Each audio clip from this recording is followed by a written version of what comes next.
एकनाथ शिंदे को लगा बड़ा झटका।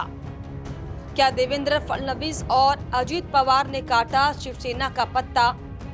क्या एकनाथ शिंदे के साथ अब शुरू होने लगा पक्षपात वाला खेल? नमस्कार, स्वागत है आपका। इंडिया 27 देख रहे हैं आप और मैं हूं आपके साथ लता। महाराष्ट्र में नई सरकार का गठन होने के बाद से ही हालांकि लगातार जो है एकनाथ शिंदे जो है खफा से और दरकिनार से दिखाई पड़ रहे थे, लेकिन अब एक बार फिर से एकनाथ शिंदे को बड़ा झटका लगता हुआ दिखाई पड़ रहा है। हालांकि मंत्रियों के पद बंटवारे को लेकर पहले से ही जो है एकनाथ शिंदे नाराज दिखाई पड़ रहे हैं। उनके जो है अपने चहेते को मंत्री पद ना मिलने से वो पहले से ही खफा दिखाई पड़ रहे हैं और उसके ऊपर जिस तरीके से जो ढाई साल वाला फॉर्मूला एकनाथ शिंदे और अन्य दल के नेताओं के साथ रखा गया है, इससे भी जो है कहीं ना कहीं जो है शिवसेना असहज होती हुई हालांकि पहले से ही दिखाई पड़ रही थी। लेकिन अब विधान परिषद के चेयरमैन के इलेक्शन को लेकर भी जो है एकनाथ शिंदे की मुश्किलें साफ तौर पर बढ़ती हुई दिखाई पड़ रही हैं। दरअसल आपको बताएं कि लंबे समय से विधान परिषद के चेयरमैन के चुनाव को लेकर जो है टाल मटोली का काम किया जा रहा था और बीजेपी इस पूरी कोशिश में थी कि जो है विधान परिषद के चेयरमैन को लेकर उसकी ये कोशिश रहे कि बीजेपी के ही कोई नेता जो है वहां पर उसको काबिज किया जाए। लेकिन जिस तरीके से महाराष्ट्र में अब विधान परिषद के चेयरमैन पद को लेकर जो एकनाथ शिंदे को दरकिनार किया गया है, ये साफ बता रहा है महाराष्ट्र में कि देवेंद्र फडणवीस और अजीत पवार मिलकर अब क्या शिवसेना का पत्ता काटने की जुगत में हैं। खासकर उप मुख्यमंत्री एकनाथ शिंदे कई मौकों पर अलग थलग दिखाई पड़ रहे हैं और अब जिस तरीके से विधान परिषद के चेयरमैन से जुड़ा ये मामला सामने आया, दरअसल सियासी गलियारों में चर्चाओं का बाजार तब गर्म हो गया जब बुधवार को इस पद के चुनाव के लिए नॉमिनेशन भरा गया और इस मौके पर डिप्टी सीएम एकनाथ शिंदे कहीं दिखाई नहीं दिए। चेयरमैन पद के लिए महायुति ने बीजेपी के राम शिंदे को उम्मीदवार बनाया है, जबकि एकनाथ शिंदे लंबे समय से जो है बीजेपी से मांग कर रहे थे। लेकिन अब जिस तरीके से उन्हें मनचाही चीज नहीं दी जा रही, एक बार फिर से सियासी हलकों में शोर होना शुरू हो चुका है। हालांकि राम शिंदे के नामांकन दाखिल करने के वक्त देवेंद्र फडणवीस और अजीत पवार उनके साथ थे, लेकिन एकनाथ शिंदे वहां पर दिखाई नहीं पड़े और इसीलिए अब जो है राम शिंदे का जब नाम चेयरमैन पद के लिए सामने आया है तो इसको लेकर एकनाथ शिंदे के लिए इसे बड़े झटके के तौर पर देखा जा रहा है, क्योंकि एकनाथ शिंदे ये पद शिवसेना के लिए हमेशा से चाहते रहे थे और माना जा रहा था कि शिवसेना की नीलम गोरखे को जो है इस पद के लिए बीजेपी आगे बढ़ाएगी। शिवसेना के शिंदे ये पूरी कोशिश कर रहे थे कि नीलम गोरखे जो है इस पद के लिए असल दावेदार हैं। लेकिन जिस तरीके से ये जो चेयरमैन पद को लेकर अब एक बार फिर से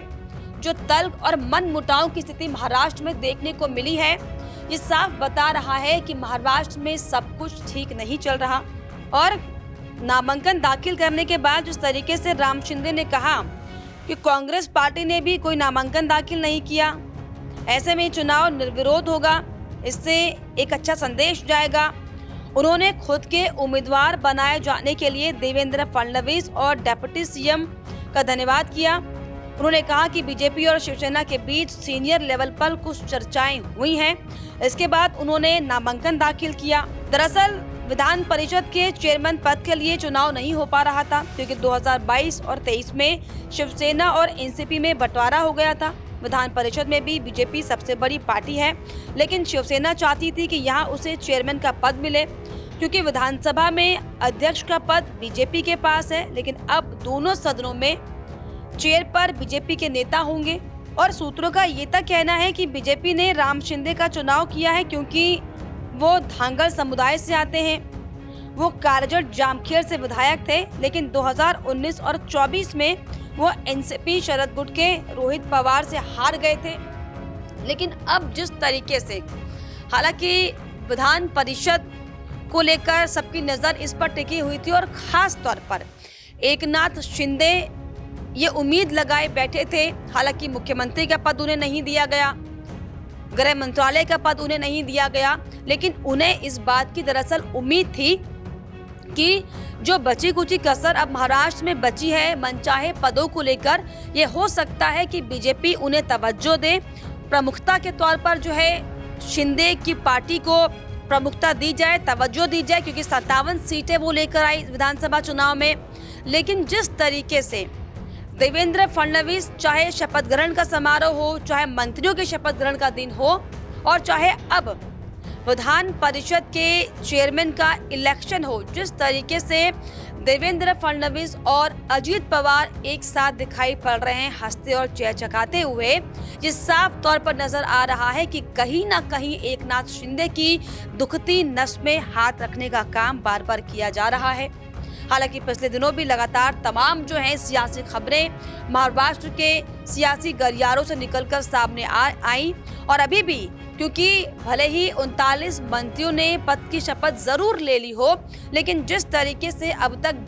पद प्रभार बंटवारे को लेकर जो खींचतान का माहौल दिखाई पड़ रहा है महायुति में, ये साफ बता रहा है कि कहीं ना कहीं एकनाथ शिंदे एक बार फिर से एक बड़े झटके के लिए तैयार हैं। और अब जिस तरीके से विधान परिषद के चेयरमैन के पद को लेकर जो बड़ा धोखा एकनाथ शिंदे को महायुति में बीजेपी और अजित पवार ने दिया है, ये साफ तौर पर कहीं ना कहीं एक बड़े संकेत हैं कि एकनाथ शिंदे अब बहुत जल्द बगावती तेवर में उतर सकते हैं। लेकिन जिस तरीके से एकनाथ शिंदे को